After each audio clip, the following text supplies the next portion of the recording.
আজ পঞ্চম শ্রেণীর শিক্ষার্থী বন্ধুদের জন্য তৃতীয় পর্যায়ক্রমিক মূল্যায়ন 2024 সালের বাংলার আরেকটি গুরুত্বপূর্ণ প্রশ্নপত্র নিয়ে হাজির হয়েছি। এর আগেও কিন্তু তোমাদের একাধিক বিভিন্ন ধরনের সংস্থা দ্বারা পরিচালিত প্রশ্নপত্র দেওয়া আছে, যারা এখনও দেখোনি প্লেলিস্টে গিয়ে দেখে নাও। এছাড়াও কিন্তু তোমাদের পরবর্তীতে আরও নতুন নতুন ভিডিও দেওয়া হবে, তাই সেগুলো পেতে সবার আগে চ্যানেলটি সাবস্ক্রাইব করে পাশে থাকা বেল আইকনটি ক্লিক করে দিও।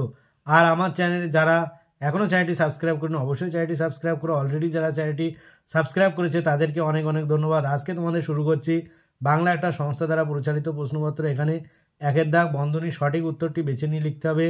তারপরে 2-এর দাগ এলোমেলো বর্ণগুলিকে সাজিয়ে তোমাদের উত্তর করতে হবে। 3-এর দাগ আছে শব্দার্থ লেখো।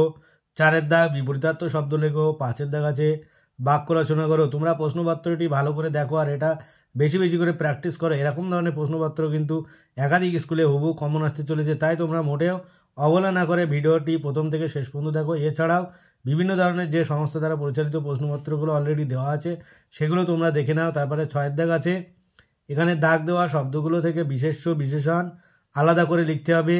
তারপরে 7-এর দাগ ক্রিয়ার নিচে দাগ দাও। এখানে 8-এর দাগ আছে, নিচে যে কোনো 4টি প্রশ্নের উত্তর করতে হবে। 3-4 12 নম্বর। তোমরা প্রশ্নগুলো স্ক্রিনশট দিয়ে বা পোস্ট করে খাতায় লিখে নাও আর এগুলো বেশি বেশি করে প্র্যাকটিস করো। আর কয়েকদিনের মধ্যে কিন্তু তোমাদের পরীক্ষা শুরু হতে চলেছে, তাই তোমরা মোটেও অবহেলা না করে ভিডিওটি প্রথম থেকে শেষ পর্যন্ত দেখো। আর এরকম ধরনের আরও নতুন নতুন ভিডিও কিন্তু তোমরা এখানে পেয়ে যাবে। আর 9-এর দাগ যে কোনো একটি বিষয় অনুচ্ছেদ রচনা করতে হবে। দেখো তোমাদের 3টে রচনা দেওয়া আছে, তোমরা এগুলো দেখো আর বেশি বেশি করে প্র্যাকটিস করো। আজ ভিডিওটি এই পর্যন্ত। পরবর্তী ভিডিও পেতে সবার আগে চ্যানেলটি সাবস্ক্রাইব করে পাশে থাকা বেল আইকনটি ক্লিক করে দিও।